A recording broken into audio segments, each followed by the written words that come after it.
하나님의 하나님 되심을 늘 고백하며 인정하는 우리의 삶의 자리에 이 시간 말씀을 통한 하나님의 은혜와 사랑이 넘치시기를 간절히 소망합니다. 오늘 본문 말씀은 출애굽기 8장 25절부터 32절까지입니다. 세 번째 재앙인 이 재앙에도 굴복하지 않았던 바로에게 하나님은 파리떼를 통해서 다시 애굽 땅에 재앙을 내리셨습니다. 네 번째 재앙인 파리떼 재앙에서 하나님은 이스라엘 백성들이 거주하는 고센 땅에는 파리떼 재앙이 임하지 않도록 구별하셨죠. 하나님의 백성과 애굽 백성 사이를 구별하심으로 하나님께 속한 백성이 누구인가를 명확히 보여주셨습니다. 이 파리떼 재앙으로 인해 고센 땅을 제외한 애굽의 온 땅이 황폐하게 되었다고 24절은 기록하고 있습니다.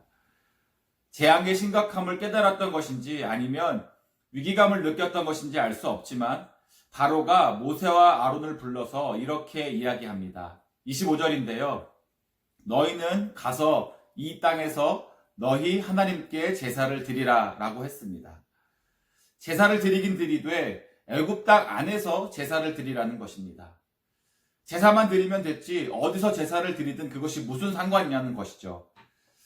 오늘날 우리들은 이 같은 유혹을 무수히 받고 있습니다. 특별히 팬데믹 상황이 1년 이상 지속돼 가면서 이러한 유혹이 더욱 강해지지 않았나 생각이 됩니다. 공공의 건강을 위해 유례 없던 현장 예배의 제약이 나라들마다 이루어지면서 그 대안으로 온라인 예배가 등장했습니다. 온라인 예배에 대한 준비가 없었던 교회들마다 온라인 예배를 세팅하느라고 기술을 배우고 재정을 지출하는 등 많은 노력들을 기울여 왔죠. 교회에 올 수 없지만 그래도 우리가 예배를 포기할 수 없었기 때문에 어떻게 해서라도 성도님들로 하여금 예배를 드릴 수 있도록 하기 위함이었습니다. 처음에는 온라인 예배가 이루어지고 교회에 올 수 없었던 상황에서 많은 성도님들이 교회에 와서 현장 예배를 드리기를 무척이나 사모했었습니다. 그런데 시간이 지나가며 팬데믹 상황들이 조금씩 나아지면서 현장 예배가 제한적이나마 오픈되어지고 현장에서 예배를 드리게 될 수 있음에도 불구하고 이제는 현장 예배로 돌아오는 성도들이 팬데믹 이전만큼 되지 않을 것이라는 예측들이 많이 나오고 있습니다. 제가 세 달 전쯤 이비인후과 병원을 예약해야 하는데 어려움을 겪은 적이 있습니다. 이 이야기를 저의 패밀리 닥터와 얘기를 나누면서 자신들도 보험사들과 업무 때문에 또 환자분들을 다른 병원에 리퍼럴 해주는데 애를 먹고 있다는 얘기를 들은 적이 있습니다. 그러면서 하시는 말씀이 요즘은 코로나 때문에 라고 하면 더 이상 할 말이 없다라는 것입니다. 코로나 바이러스가 모든 것의 핑계와 이유가 되어버린 것이죠. 그런데 우리의 예배에서도 이제는 우리가 마땅히 돌아와야 할 성전 예배에 있어서 코로나 바이러스라는 핑계 아닌 핑계가 하나님의 말씀하신 예배의 모습을 되찾아가는데 큰 걸림돌이 되고 있는 것을 보게 되더라는 것입니다. 제가 전에 다른 설교에서도 말씀을 드린 적이 있는데요. 온라인 예배가 예배를 드릴 수 없는 피치 못하고 불가피한 상황에 놓인 분들에게 좋은 대안이고 또한 지난 1년 동안 그 역할을 충분히 해왔다고 생각이 됩니다. 그러나 우리가 지난 1년 동안 교회라는 현장에 가지 않고 각 가정에서 편안히 앉아서 컴퓨터나 핸드폰으로 예배를 드리게 되면서 우리의 영적 상태가 더 이상 교회라는 구별된 장소를 사모하지 않는 영적 게으름에 익숙해져 버린 것은 아닌가라는 위기감을 갖지 않을 수 없다는 것입니다.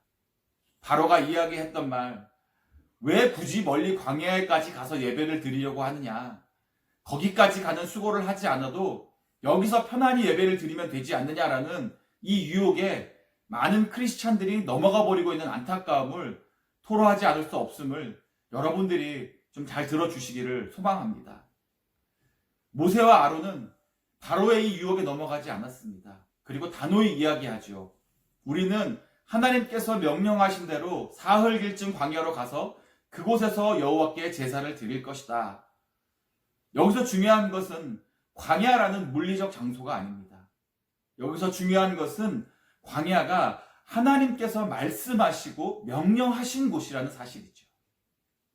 개인 예배, 삶의 예배가 강조된다고 해서 성전 예배가 소홀히 되고 다른 예배의 형태들이 나의 편의를 위해, 나의 편안함을 위해 성전 예배를 대신하고 대체할 수 있다는 생각은 스스로의 생각일 뿐이지 과연 그것이 하나님의 말씀에 합당한 것인가 라는 점검을 우리 스스로가 하면서 올바른 판단을 내릴 수 있어야 합니다. 바로의 제안을 거절한 모세의 반응을 듣고 바로는 또 다른 제안을 내립니다. 28절입니다. 너희가 너희의 하나님 여호와께 광야에서 제사를 드릴 것이나 너무 멀리 가지는 말라라고 했습니다. 하나님의 말씀에 대한 완전한 순종이 아니죠. 바로는 순종하는 척 하면서 단서를 달았습니다. 너무 멀리 가지 말라는 것입니다. 자신의 영향권 아래에 있으라는 것이죠. 여차하면 자신이 잡으러 갈 수 있을 만큼만 가라는 것입니다. 바로 이것이 세상에 또한 우리에게 주는 유혹입니다. 예배는 떠남에서 시작합니다. 나의 익숙한 곳에서 떠나는 것입니다. 왜냐? 그 익숙함이 우리로 하여금 간절함을 갖지 못하게 만들고 우리의 마음을 나태하게 만들기 때문입니다. 저도 온라인 예배를 드려보면서 알았지만 제가 얼마나 연약하고 의지가 굳세지 않은 사람인지 깨달았습니다. 내가 나의 익숙한 곳을 완전히 벗어나지 못하니까 얼마나 많은 것들이 예배를 드리지 못하도록 방해를 하는지 경험을 했거든요. 인간은 환경에 영향을 받는 존재입니다. 그래서 환경은 우리가 어떤 모양과 모습으로 세워져 가고 빚어져 가는가에 큰 역할을 합니다. 맹자의 어머니가 자녀 교육을 위해 3번이나 이사를 한 이야기는 환경의 중요성을 잘 나타내주는 좋은 예입니다. 여러분, 우리로 하여금 바로라는 세상이 온전한 예배를 드리지 못하도록 멀리 가지 못하게 만드는 것들이 얼마나 많습니까? 때론 자녀 때문에, 때론 사업이나 직장의 일 때문에, 때론 학업 때문에, 때론 나의 컨디션이나 피곤함 때문에, 그 외에도 우리가 갖다 붙이려고 한다면 수많은 이유들이 우리로 하여금 적당한 곳에서 적당히 예배하면서 하나님의 백성으로서의 나의 의무를 잘 감당한다라고 생각하게 만드는 유혹과 타협하며 살아가고 있지는 않는지 돌아보아야 할 것입니다. 예배는 우리가 완전히 세상으로부터 벗어나면서 시작합니다. 세상의 영향력이 미치지 않고 세상의 유혹이 미치지 않는 곳, 하나님께서 말씀하시고 허락하신 그곳에서 우리는 하나님을 예배해야 합니다. 물론 우리의 육체가 머무는 장소가 바뀐다고 해서 우리의 영적인 상태가 완전히 달라진다고 단정지어 말씀드릴 수는 없습니다. 하지만 우리가 적어도 하나님의 말씀을 따라 멀리 가는 수고를 하지 않는다면 우리가 어떻게 예배를 통해서 하나님을 만나고 하나님의 역사를 경험하기를 기대할 수 있겠습니까?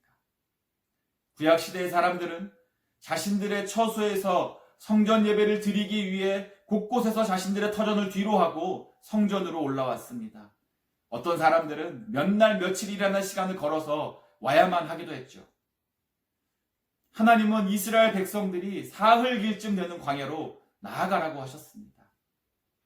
사흘길을 걸어가야 하는 거리는 꽤 긴 거리입니다. 그만큼의 수고가 있어야 하나님을 예배할 수 있다는 것이죠.